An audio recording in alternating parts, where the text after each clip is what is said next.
ವಿಮಾನ ನಿಲ್ದಾಣ ಹಾಗೂ ಗಾಮನಗಟ್ಟಿ ಕೈಗಾರಿಕಾ ಪ್ರದೇಶದಲ್ಲಿ ಚಿರತೆ ಭೀತಿ, ಅರಣ್ಯ ಇಲಾಖೆ ಅಧಿಕಾರಿಗಳಿಂದ ಜಂಟಿ ಸ್ಥಳ ಪರಿಶೀಲನೆ.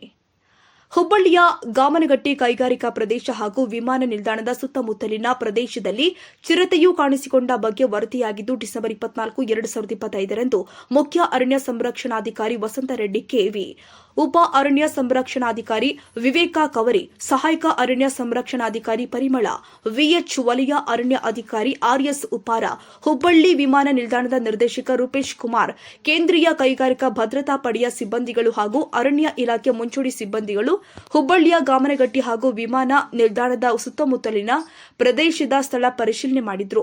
ಹುಬ್ಬಳ್ಳಿ ವಿಮಾನ ನಿಲ್ದಾಣದಲ್ಲಿ ಚಿರತೆಯನ್ನ ಸೆರೆ ಹಿಡಿಯಲು ಈಗಾಗಲೇ ಬೋನ್ ಅನ್ನ ಇಡಲು ವ್ಯವಸ್ಥೆ ಮಾಡಲಾಗಿದೆ ಹಾಗೂ ಚಿರತೆಯ ಚಲನವಲನವನ್ನ ಗುರುತಿಸಿ ಸೆರೆ ಹಿಡಿಯಲು ಕ್ಯಾಮೆರಾ ಟ್ರ್ಯಾಪ್ಗಳನ್ನು ಕೂಡ ಅಳವಡಿಸಲಾಗಿದೆ. ಅರಣ್ಯ ಮುಂಚೂಣಿ ಸಿಬ್ಬಂದಿಗಳು ಹಗಲು ಮತ್ತು ರಾತ್ರಿ ಗಸ್ತು ತಿರುಗ್ತಾ ಇದ್ದಾರೆ.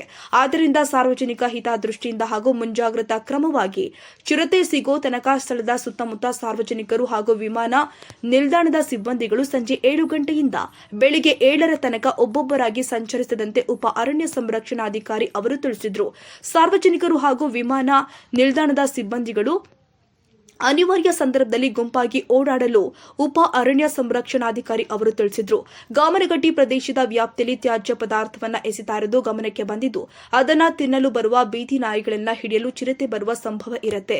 ಗಾಮನಗಟ್ಟಿ ಪ್ರದೇಶದ ಸುತ್ತಮುತ್ತಲ ಜನರಿಗೆ ತ್ಯಾಜ್ಯ ವಸ್ತುಗಳನ್ನು ಎಸೆಯದಂತೆ ಮುನ್ನೆಚ್ಚರಿಕೆ ವಹಿಸಲು ಹಾಗೂ ಹುಬ್ಬಳ್ಳಿ ಧಾರವಾಡ ಮಹಾನಗರ ಪಾಲಿಕೆ ಅಧಿಕಾರಿಗಳಿಗೆ ತಿಳಿಸಿ ಸೂಕ್ತ ಕ್ರಮ ಕೈಗೊಳ್ಳಬೇಕು ಅಂತ ಪತ್ರ ಬರೆಯಲು ವಿಮಾನ ನಿಲ್ದಾಣ ಅಧಿಕಾರಿಗೆ ಸೂಚನೆ ಕೊಡಲಾಗಿದೆ ಅಂತ ಧಾರವಾಡ ವಿಭಾಗದ ಉಪ ಅರಣ್ಯ ಸಂರಕ್ಷಣಾಧಿಕಾರಿಗಳು ಪ್ರಕಟಣೆಯಲ್ಲಿ ತಿಳಿಸಿದ್ದಾರೆ.